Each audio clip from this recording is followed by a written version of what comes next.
Anju academy में आप लोगों का स्वागत है। आज हम लोग पढ़ेंगे जीन पियाजे के बारे में। ठीक है, जीन पियाजे का सिद्धांत। तो जीन पियाजे को विकासात्मक मनोविज्ञान का जनक भी माना जाता है। क्या? विकासात्मक मनोविज्ञान का। अगर पूछ दिया विकासात्मक मनोविज्ञान का जनक किसे माना जाता है तो जीन पियाजे को माना जाता है। फिर जीन पियाजे स्विट्जरलैंड के निवासी थे। कहाँ के निवासी थे? ये क्वेश्चन बार बार पूछ देता है एग्जाम में कि जीन पियाजे कहाँ के निवासी थे, यानी जीन पियाजे स्विट्जरलैंड के निवासी थे। इनका जन्म 1886 में हुआ था। कब हुआ था? 1886 में हुआ था। जीन पियाजे ने सर्वप्रथम the language of thought of the child पुस्तक 1923 में लिखी। कब लिखी? 1923 में the language of thought of the child. ठीक है, इन्होंने अपने बच्चों पर प्रयोग किया था। किसके ऊपर इन्होंने प्रयोग किया था? अगर पूछ दिया अपने बच्चों पर किस वैज्ञानिक ने प्रयोग किया था तो बोलेंगे जीन पियाजे। ठीक है, इन्होंने अपने बच्चों पर प्रयोग किया था। संज्ञानात्मक विकास को अन्य और नामों से भी जानते हैं। जैसे कि संज्ञानात्मक विकास को कभी कभी पूछ देता है विकासात्मक सिद्धांत। ठीक है, जीन पियाजे का विकासात्मक सिद्धांत भी पूछ देगा। फिर मानसिक विकास का सिद्धांत भी पूछ देता है। कभी के अवस्था का सिद्धांत भी पूछ देता है और संज्ञानात्मक विकास का सिद्धांत। ठीक है, ये सब जीन पियाजे के सिद्धांत हैं। ठीक है, खोज व निर्माण का सिद्धांत इन्होंने किया था। ठीक है, इनका कहना था पहले खोज करें किसी भी चीज़ का, जैसे खोज करते हैं फिर उसके बाद उसका निर्माण करते हैं। ठीक है, फिर इन्होंने प्रयोगात्मक शिक्षा और व्यावसायिक शिक्षा पर बल दिया। प्रयोगात्मक शिक्षा का मतलब है कोई कार्य यानी पहले प्रैक्टिकल रूप यानी करके उसको तब उसको व्यावसायिक रूप से करें, पहले उसका प्रयोगात्मक रूप करें। ठीक है, और अब पूछ दिया संज्ञानात्मक विकास की अवस्थाएं। क्या पूछ सकता है? संज्ञानात्मक विकास की अवस्थाएं। तो जीन पियाजे ने संज्ञानात्मक विकास की अवस्थाएं 4 अवस्थाएं बताई हैं। कितनी अवस्थाएं बताई हैं? 4 अवस्थाएं बताई हैं। ठीक है, और पहली है संवेदीगामक अवस्था, फिर है पूर्व संक्रियात्मक अवस्था, फिर है मूर्त संक्रियात्मक अवस्था, फिर उसके बाद अमूर्त या अनौपचारिक संक्रियात्मक अवस्था। ठीक है, तो पहली अवस्था क्या है? संवेदीगामक अवस्था, जो जन्म से 2 वर्ष होती है। ठीक है, जो जन्म यह अवस्था जन्म से 2 वर्ष की अवस्था होती है। ठीक है, क्या होती है? जन्म से 2 वर्ष की अवस्था होती है। ठीक है, इस अवस्था में बालक जो भी कार्य करता है अपनी इंद्रियों के द्वारा करता है। जैसे इंद्रियां उसकी हो गई आँख, नाक, कान, त्वचा। जानते हैं 2 साल का बच्चा कुछ करता खेल कूद तो पाता नहीं है, वो सोते सोते अपने हाथ पैर फेंकता है। कोई भी चीज़ों को अपने इशारों से बताता है, अंगुली के इशारों से बताता है। अगर कोई चीज़ छुपा देता है तो अगर उसको पता है तो बता नहीं पाता है, लेकिन इशारे से उस चीज़ को बताता है, यानी कि ठीक है। और फिर दूसरा हो गया पूर्व संक्रियात्मक अवस्था। यह अवस्था 2 से 7 वर्ष तक की अवस्था होती है। ठीक है, पूर्व संक्रियात्मक अवस्था 2 से 7 वर्ष की अवस्था। कभी कभी पूछ देता 2 से 7 वर्ष की अवस्था कौन सी होती है, तो पूर्व संक्रियात्मक अवस्था होती है। कौन सी होती है? पूर्व संक्रियात्मक अवस्था होती है। ठीक है, इस अवस्था में बालक अन्य बच्चों के साथ खेलना पसंद करता है। अन्य बच्चों के साथ जैसे कि अपने तो खुद रहता ही है, किसी और भी बच्चों के साथ खेलना पसंद करता है, यानी अपने आस पड़ोस के बच्चों के साथ या अपने घर में भी कोई और बच्चे हों उनके साथ खेलना पसंद करता है। ठीक है, इसमें बालक शब्दों और प्रतीकों का प्रयोग करता है।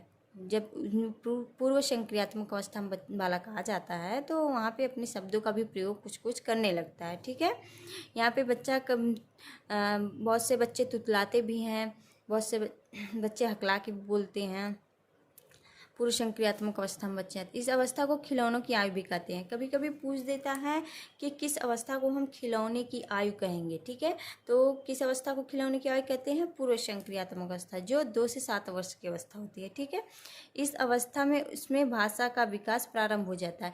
2 वर्ष से 7 वर्ष के बीच बालक अपनी भाषा को बोलना सीख जाता है। वह अनेक भाषाओं का प्रयोग, जैसे माता पिता, अपने चाचा, दादा, दादी आदि लोगों को पुकारने लगता है, आदि भाषाओं का प्रयोग करने लगता है। इसमें पूर्व संक्रियात्मक अवस्था में 21 अवस्था में होता है पूर्व संक्रियात्मक। फिर उसके बाद हमारा आ गया मूर्त संक्रियात्मक अवस्था। क्या आ गया? मूर्त संक्रियात्मक अवस्था, जो है 7 से 11 वर्ष तक की अवस्था मानी जाती है। ठीक है, जब अगर पूछ दिया आपसे कि 7 से 11 वर्ष की अवस्था को क्या कहते हैं, उसे मूर्त संक्रियात्मक अवस्था कहते हैं। ठीक है, इस अवस्था में बालक चिंतन और तर्क करना शुरू कर देता है। चिंतन यानी कि वह किसी वस्तु को देखता है, उसके बारे में सोचता है, यानी कि चिंतन उसी को कहते हैं। जैसे कि किसी वस्तु को बारे में पहले उस किसी वस्तु को देखा, फिर उस सोच रहा है उस वस्तु को, ये वस्तु कैसे बनी है, किन किन चीज़ों से बनी है, यही इससे चिंतन करना हो गया। ठीक है, उस पर तर्क वितर्क करने लगता है। उसमें क्या क्या क्या कैसे कर का शब्द आ जाता है, ये किस में आता है, मूर्त संक्रियात्मक शब्द में आता है। ठीक है, इस अवस्था में बालक वस्तु का भार, क्रम, अंतर आदि को समझने लगता है। 7 से 11 वर्ष का बालक वस्तु के वजन को, यानी कि 1 किलो है, 2 किलो है, 4 किलो है, ये समझने लगता है। उनके क्रम, जैसे छोटे से बड़े की तरफ या बड़े से छोटे की तरफ, उनकी क्रम को जान जाता है। अंतर यानी कि कौन सा कलर, जैसे काला है, सफ़ेद है, इसमें अंतर जान जाता है। या किसी भी चीज़ में ये ज़्यादा वजन है, एक कम वजन है, इसमें अंतर करना वो जान जाता है। ठीक है, मूर्त चिंतन का प्रारंभ इसी से होता है। ठीक है, यानी वो इसमें चीज़ों, मूर्त चिंतन यानी देख कर उस चीज़ को चिंतन करता है, बिना देखे उसके बारे में उतना नहीं समझ पाता है। लेकिन अगर वो किसी चीज़ को देख लेता है तो उसके बारे में चिंतन करना शुरू कर देता है। ये किस अवस्था में होता है, मूर्त संक्रियात्मक अवस्था में होता है। ठीक है, फिर चौथा हमारा है अमूर्त या अनौपचारिक संक्रियात्मक अवस्था। इसको हम अमूर्त संक्रियात्मक अवस्था भी कह सकते हैं और अनौपचारिक संक्रियात्मक अवस्था भी कह सकते हैं। ठीक है, ये अवस्था हमारा 11 से 14 वर्ष की अवस्था होती है।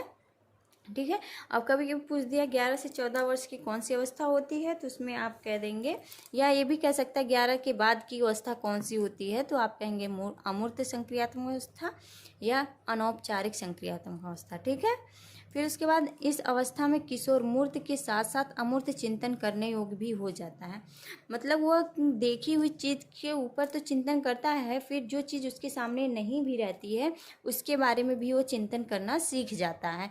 किस अवस्था में, अमूर्त अवस्था में। ठीक है, इस अवस्था में बालक स्मरण मनन आदि करता है। स्मरण मतलब वो याद करना, और किसी भी वस्तु को याद करता है, भूल देख लिया तो उसे वो याद हो जाती है। ठीक है, मनन यानी उसके बारे में जानकारी प्राप्त कर लेता है, मनन करता है, किसी भी वस्तु को जानता है तो उसके बारे में क्यों है, कैसे है, क्यों है, ये सब जानना शुरू कर देता है बालक। कौन सी अवस्था में, अमूर्त अवस्था में। ठीक है, तो अब आपको क्लियर हो गया जीन पियाजे कितनी अवस्थाएं हैं, 4 अवस्थाएं हैं। नंबर 1 संवेदी गामक अवस्था, नंबर 2 पूर्व संक्रियात्मक अवस्था, नंबर 3 मूर्त संक्रियात्मक अवस्था, और नंबर 4 अमूर्त संक्रियात्मक अवस्था या अनौपचारिक संक्रियात्मक अवस्था। ठीक है, थैंक यू।